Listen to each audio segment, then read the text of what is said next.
vous allez bien. Donc aujourd'hui, je vais vous présenter un cours qui est intitulé la production écrite. Donc nous allons produire un nœud d'une pièce de théâtre. Donc après avoir produit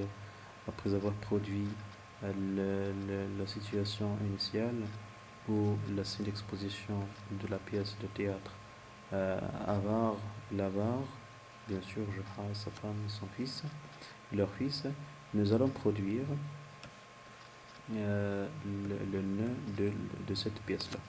Donc l'objectif, c'est être capable de rédiger le nœud d'une pièce de théâtre. Nous allons faire le rappel, bien sûr, des caractéristiques de nœud. Donc le nœud vient toujours après la situation initiale, c'est-à-dire après la scène d'exposition, c'est-à-dire après le début. Donc tout simplement, donc, le nœud se trouve au milieu, on peut dire le nœud se trouve au milieu de la pièce de théâtre. Donc, première caractéristique, la relation conflictuelle. Donc il y a un conflit, c'est rare, donc il y a un conflit entre les personnages. Deuxièmement, l'apparition de plusieurs problèmes. Donc plusieurs problèmes entre les personnages. D'accord. Donc, et aussi le suspense. Donc, le suspense, c'est-à-dire le lecteur spectateur ne sait pas ou ne saurait pas, ne savait pas comment la pièce va se terminer. Donc, on remarque un autre type de représentation fait sous forme d'un monologue. C'est-à-dire là, on parle d'un autre type de parole, c'est-à-dire un monologue, et le personnage, l'avare, quand il a perdu l'avare de Molière, quand il a perdu la cassette de son argent, donc il était en train de parler tout seul devant le public, devant les spectateurs. Donc là, on est devant un monologue. Donc, n'empêchez pas qu'on peut produire un nœud sous forme d'un monologue ou sous forme d'un dialogue.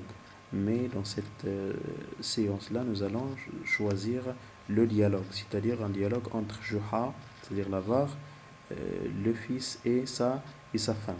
D'accord. Donc, pour le plan de la rédaction, nous allons essayer de nous baser sur ces éléments suivants, ces éléments importants.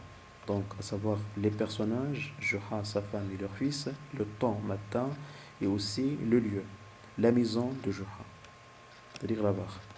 Donc, le texte, le voilà. Vous voyez donc la var comme didascalie, comme situation. La var et sa petite famille se trouvent à la maison. Ils mangent le petit déjeuner.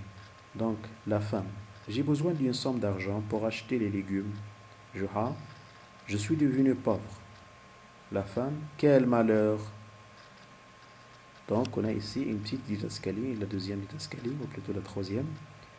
Le petit-fils termine le dernier morceau du pain. Soudain, il sentit du mal au ventre. Donc là, quand on remarque le terme soudain, c'est-à-dire là on est devant une situation qui est soudaine, imprévue, inattendue. Donc là, il sentit du mal au ventre. Donc la situation va être changée. Donc il y a un problème. Donc on attend la solution de ce problème. Le fils, j'ai besoin d'un remède. Je ne me sens pas bien, maman. Il pleure.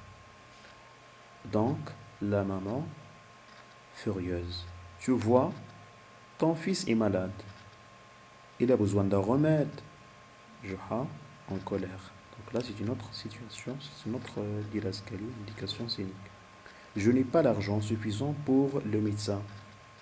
En plus, notre fils bouge encore et n'a pas besoin de médicaments.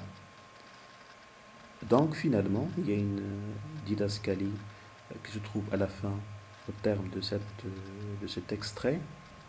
Juha sortit vite de sa maison et l'a menti, puisqu'il a vraiment caché l'argent dans un lieu inconnu. Donc Juha, il a caché de l'argent, mais il ne l'a pas dit à sa famille. Il a menti.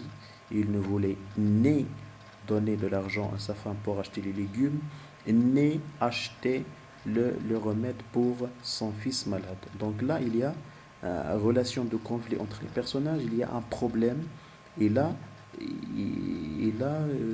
c'est-à-dire il y a maintenant du suspense. Donc le lecteur, spectateur, ne connaît pas comment la pièce va se terminer. Donc, il y a un élément de suspense. Donc, on attend comment la pièce va se terminer. Donc, merci beaucoup pour votre attention et écoute. Notre cours est terminé. À la prochaine vidéo.